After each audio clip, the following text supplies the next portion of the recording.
Modbus-IO16T 如何连接配置工具、配置参数。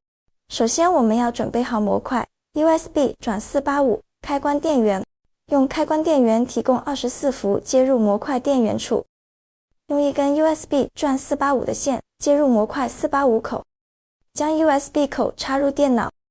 第一步，下载调试工具。打开爱莫讯官网，点击下载中心，在左侧 Modbus 总线模块分类，找到标准型 Modbus， 点击下载这个模块的上位机调试工具。打开下载好的文件夹，右键解压到文件夹，打开文件夹，调试工具下载好了。第二步，查看 COM 口，右键开始，打开设备管理器，打开端口，可以看到连接的 COM 口是 COM5。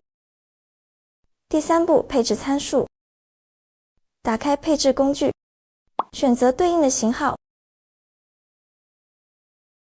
然后串口号选择 COM5， 点击开始扫描。